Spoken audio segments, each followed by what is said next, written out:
Hello and welcome to Warblog. Today we're looking at Operation Gibraltar 1965 Vietnam.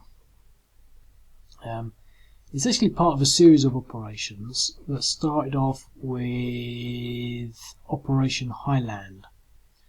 And Operation Highland was essentially, I've written it all down here. Operation Highland involved securing the road from Qui Nhon, which is sort of down here, if you can imagine that, to along, I think, Route 9 or Route 19, all the way, which I think sort of goes along here and down here and up there, or along here. It basically goes along sort of here up to An Khe. This is their base. And so Operation Highland was about securing this route all the way along here, basically getting there, securing the location, securing the road, and then securing a border across the road to make it safe for the 1st Cavalry Division to actually move along the road and take up base. Then what they followed that up with was essentially a series of operations to clear the surrounding perimeter, and that was actually called Operation Gibraltar, which is what we got here. So, to be quite honest, I could have maybe renamed this Battle of An Ninh.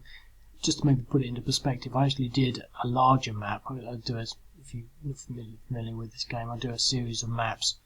This is the smallest one, nice and easy to do. I'll do a bigger one, which is about the size of this screen. Across there, it's pretty big. But the thing is, there's just not enough units to warrant that. But Operation Gibraltar is actually a search and destroy mission. So the reason I was going to do the bigger one was then you'd have to sort of search and destroy, and then these units could have been anywhere. But to be quite honest, I really don't think that it would have really worked any better than this. I think it's quite restricted in the nature of what happened. It's one of these sort of quirks of military history that it's quite hard to replicate what actually happened. But anyway, so they had Operation Gibraltar, and within Operation Gibraltar, which was within the constraints of Operation Highland, they had this landing just outside of An Ninh, which is there. So they landed. But basically, they had some military intelligence that there were units in there, but I'm not sure they really knew what was what. They prepared a landing zone here with actually what appears to be some sort of airstrike beforehand, and then they started to land the US, the 2nd Battalion, the 502nd Division, 101st Airborne. I'm pretty sure that's how that works. So they're going to land this battalion with some South Vietnamese Rangers, a company of them. But what you'll see is these units don't come on until turn 4. No, sorry, that's the airstrikes. These units don't come on until turn 12, along with this General Air Company, which is reinforcements. I'll tell you why in a minute. So, if you read through all of this, you'll probably get the gist of what I'm sort of saying here. But they started to get their airlifts in there, and they just didn't have enough helicopters. So I think I've written that down here. The only thing I haven't written down here is they lost 24 of their helicopters got hit. They didn't necessarily get destroyed, but that was some quite heavy level of casualties.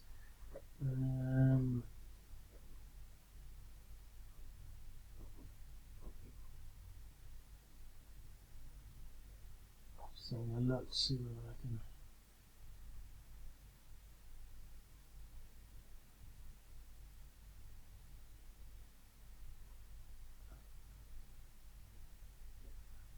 No, I can't find out immediately where it is. Let me just pause it for a second. Come back.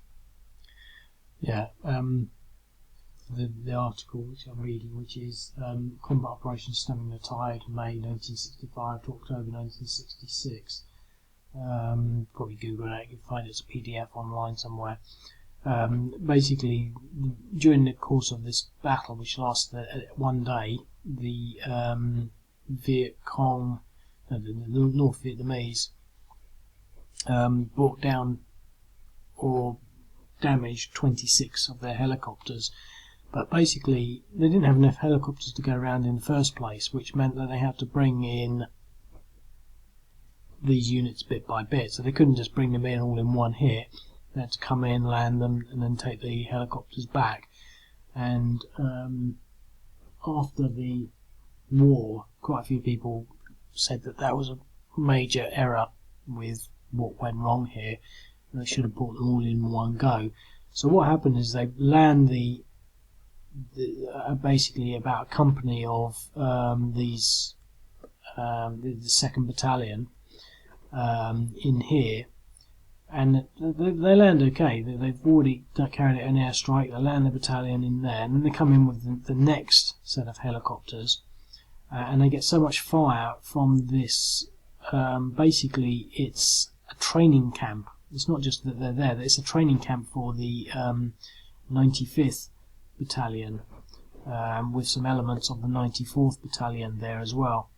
So, and they basically pin everyone down, and they're pretty much caught off the hop, and so they don't have a perimeter set up or a defensive line, and the fire is so great that they have to, I think they get some of the next wave of helicopters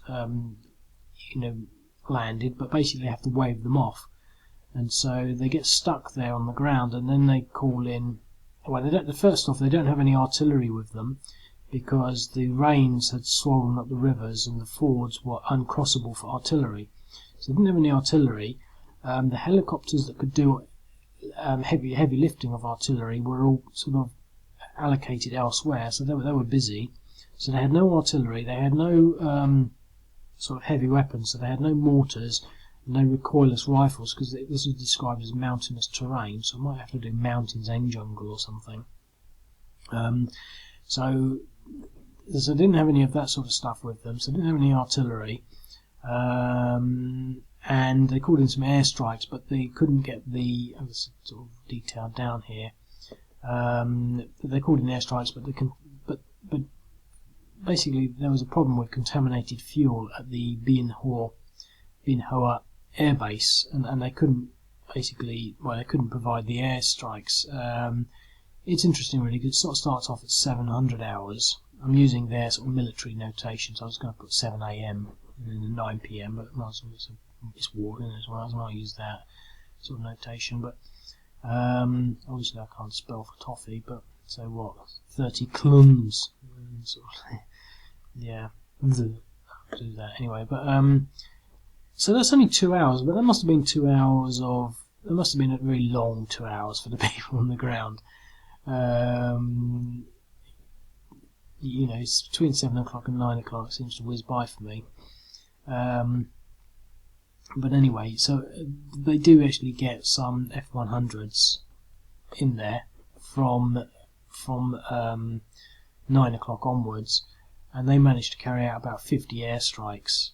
I've only got them with 20 sorties there, so maybe I should give them 50 sorties. But and they were bombing, pretty close to the to the US lines, within 100 meters, and 2 US soldiers were killed with their own airstrikes. But basically, the airstrikes made all the difference and changed the outcome of the battle. I assume from the implications of that, they would have lost if that hadn't been the case. So I'm going to play it. Basically, that towards the end of the day, they brought in some more reinforcements. So there's these ones here that come on turn 12. But by then it was getting dark, and the North Vietnamese retreated. And so that's pretty much what happened. We've got 5 minutes or so, so we'll go through the first thing. So we're going to insert, but we're inserting right next to a lot of enemy units, and we get take some depressions from that. Now, I'm being generous here, so that was no result, so that was good for them. They've gone in clean.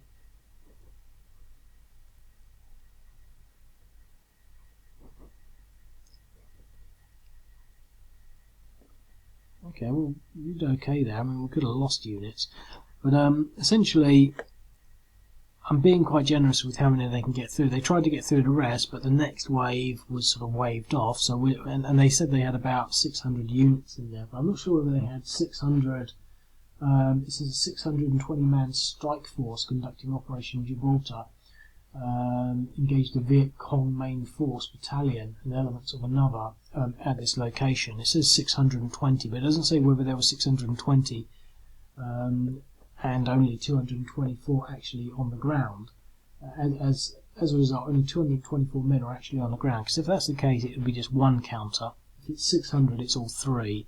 I'm being generous here because I have been fairly zealous. I've been fairly generous with the North Vietnamese, but the thing is, they do have a battalion and elements of another battalion, so they do actually have overwhelming numbers. But either way, you know, if we play this counterwise, so we're in that turn, it's now the North Vietnamese turn. If we actually look at that, you know, they've got 6, 7, 8, but I think they're going to be doubled in the jungle, so that'll be 16, and these have got 3, 6. 9, 12, 15. So it's going to be a 1 to 2, so they're going to be pretty tight. They have to come out there and sort of do that, but they've got some fatigues. Now I'm not sure whether I want to take them outside of that. I think what I'm going to do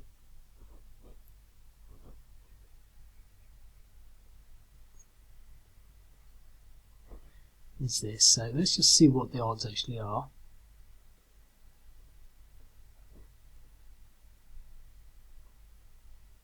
One to one, so that's an exchange. Now it's an interesting sort of situation because you can use your imagination to sort of, you know, consider that 1 to 1 was a fairly powerful attack. The thing to sort of bear in mind is that there's no way the US forces can fight back. I mean, they certainly can't fight back into that stack. The only reason I pulled these out here, and I should have maybe put one there, is to get the outflank, the 10% bonus, which I think took him up from a 1 to 2 to a 1 to 1. But they can't fight back, so that's that. So it's now the US turn, and now there's basically nothing that they can do. You know, I mean, well, we could fight back against that stack, but there's no way we can take the village. It really is a holdout game, and the thing I'm sort of getting to here is, I mean, as far as sort of grand strategy goes, there isn't really much to it. It's sort of just a small bunch of counters, and you know, as I say, I'm quite often more interested in just replicating the sort of narrative history based using counters, as we're doing here. But I think, you know, again, a lot of the things with Vietnam is they're probably better off done at a sort of more platoon level, because that's the scale of the operations there. So it's not conducive to sort of like, you know, hex mapping, because there's nothing happening. It's, you know, it's just you know, what we're going to do, outflank them or something, you know, sort of cut them off at the pass. I don't know, but so what I'm sort of getting to here is that the US are not going to do anything. I'm not so sure that I really know what to do with all of this, but I'm just going to be quite honest, just go for it. Another exchange.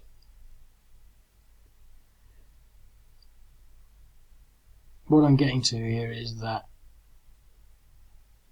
it's just a matter of time before they get wiped out. I'm not sure they can last 12 turns, but let's see if they get another turn. What I'm hoping is that they'll be able to dig in. So they're not going to do anything again. And now they've dug in, which makes it a lot harder.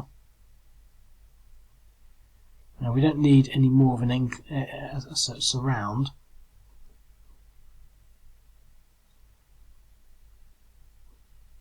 But what I'm going to do, I don't want to get any more depression, so I'm going to leave them for the turn. Now we've got the US player turn here, and time up.